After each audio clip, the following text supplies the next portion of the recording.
Hello guys, स्वागत है आप सभी का शिवम क्लासेस के ऑनलाइन प्लेटफॉर्म में। अगर आपको किसी भी प्रकार के नोट्स वगैरह चाहिए हो या कोई हेल्प चाहिए हो तो आप हमारी ये व्हाट्सअप नंबर ऐड कर लो। आप हमारे को किसी भी टाइम पे मैसेज कर सकते हो व्हाट्सअप पे। और अगर अपनी क्लास का कंप्लीट स्टडी मटेरियल चाहिए हो, चाहे नोट्स हो, वीडियोज़ हो, मॉडल पेपर, एनसीईआरटी सॉल्यूशंस, सब कुछ अगर चाहिए हो तो आप हमारी ऐप शिव ओम क्लासेस नाम से हमारी जो ऐप है वो इंस्टॉल कर सकते हो। इसके अंदर सब कुछ आपको फ्री के अंदर मिलेगा। किसी भी चीज़ के लिए कोई भी पैसा पे करने की ज़रूरत नहीं पड़ेगी। तो चलिए अपना टॉपिक शुरू करते हैं। अपना टॉपिक है रूढ़ शब्द किसे कहते हैं। रूढ़ शब्द किसे कहते हैं, ये अपना क्वेश्चन है। तो इसको हम परिभाषा पढ़ेंगे और कुछ एग्जाम्पल की सहायता से पढ़ेंगे कि रूढ़ शब्द जो होते हैं वो क्या होते हैं। तो इसकी सबसे पहले परिभाषा देखिए कि वे शब्द जो किन्हीं अन्य शब्दों के योग से नहीं बनते हैं। तो हम लिखेंगे जो शब्द किन्हीं अन्य शब्दों के योग से नहीं बनते हैं तथा अगर आप इन शब्दों को तोड़ देंगे, एक तो पहले से ये अन्य शब्दों के योग से नहीं बने हुए हैं और फिर अगर आप इनको तोड़ देंगे तो तोड़ने के बाद जो शब्द बचते हैं वो निरर्थक शब्द बचते हैं, अर्थात उनका कोई अर्थ नहीं निकलता। तथा इनके खंड कर देने पर निरर्थक शब्द बनते हैं। तो ऐसे जो शब्द होंगे जो किसी अन्य शब्दों से मिलकर नहीं बने हैं और अगर इनका खंड कर देंगे अर्थात इनको बीच में से तोड़ देंगे तो ये निरर्थक शब्द बन जाते हैं। ऐसे शब्दों को क्या बोला जाता है, उनको बोला जाता है रूढ़ शब्द। रूढ़ शब्द कहलाते हैं। अब आप बोलेंगे सर ऐसे ये परिभाषा तो ठीक है, समझ में आ गई, लेकिन इसके कुछ उदाहरण बता देंगे तो थोड़ा अच्छे से समझ में आएगा। तो चलिए इसके उदाहरण देख लेते हैं। जैसे आपके सामने एक शब्द है पानी। पानी का मतलब आप अच्छी तरह से समझते हैं, वो पानी जो वाटर जो हम पीने के लिए काम में लेते हैं वो। अगर हम इस शब्द को बीच में से तोड़ दे पानी, तो ना तो पा का कोई मतलब निकलता है और ना नी का कोई मतलब निकलता है। इसका मतलब जो पानी है ये शब्द क्या है, रूढ़ शब्द है। हमने अभी बात की ना कि इनके खंड कर देने पर निरर्थक शब्द बनते हैं।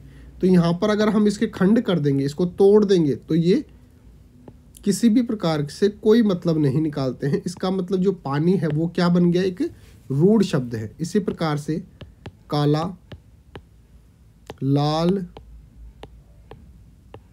माता, पिता, कान, नाक, पैर आदि ये शब्द जो हैं, अब जैसे काला जो शब्द है अगर आप इसको तोड़ेंगे तो एक तो बनेगा का, एक बनेगा ला, बीच में से तोड़ देंगे तो दोनों ही क्या है, कोई मतलब नहीं निकालते। लेकिन काला जो है वो अपने आप में एक शब्द है जिसका अर्थ होता है ब्लैक, यानी कि कोई भी जो वस्तु है वो अगर काले रंग की है तो हम उसको बोलेंगे काला रंग। लाल, माता, कान, नाक, तो ये जो जितने भी शब्द मैंने आपको बताए हैं ये क्या है, ये है रूढ़ शब्द। और अगर आप इनको बीच में से तोड़ लेंगे, इनके खंड कर देंगे तो ये निरर्थक शब्द बन जाते हैं, उनका किसी प्रकार से कोई मतलब नहीं निकलता है। फिर एक चीज़ और आती है यौगिक शब्द। अगर रूढ़ शब्द पढ़ रहे हैं तो एक यौगिक शब्द भी पढ़ लीजिए।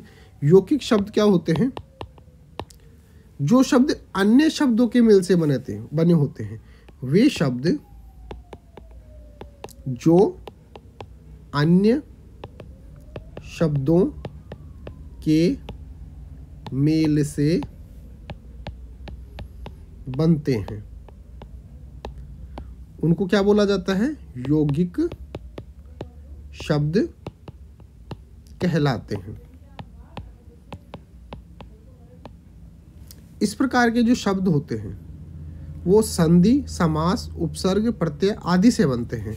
तो इस प्रकार के जो शब्द हैं यानी कि यौगिक जो शब्द होते हैं उनके अंदर या तो संधि पाई जाती है, या फिर समास पाया जाता है, या फिर उपसर्ग पाया जाता है, या फिर प्रत्यय पाया जाता है, ये जितनी भी चीज़ें हैं ये इनके अंदर पाई जाती हैं। क्यों पाई जाती हैं? क्योंकि ये जो शब्द हैं, यौगिक जो शब्द हैं, वो 2 या 2 से अधिक शब्दों से मेल करने के बाद बनते हैं। और अगर आप इनका खंड कर देंगे, कहने का मतलब इनको तोड़ भी देंगे तो भी इनका कुछ ना कुछ अर्थ अवश्य निकलता है। तो आप लिख सकते हैं खंड करने पर अर्थ निकलता है। अब सर ये चीज तो समझ में आ गई, लेकिन इसके कुछ उदाहरण बता दो तो थोड़ा सा अच्छे से समझ में आ जाएगा। जैसे अगर आपसे बोला जाए कि पान वाला,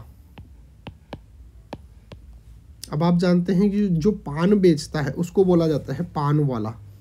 तो ये कौन कौन से शब्दों से मिलकर बना है? एक तो पान और एक है वाला। तो ये 2 शब्दों से मिलकर बना है, इसलिए इसको क्या बोलेंगे? यौगिक शब्द बोलेंगे। इसी प्रकार से आप बोल सकते हो पीलापन। जब कोई वस्तु जो है वो पीली पड़ जाती है तो हम बोलते हैं कि इसमें पीलापन आ गया है। कहने का मतलब ये पीली पीले रंग की हो चुकी है। तो आप इसको तोड़कर कैसे बोल सकते हैं? पीला प्लस पन। तो ये अगर जैसे यहाँ पे पान जो है ये क्या है?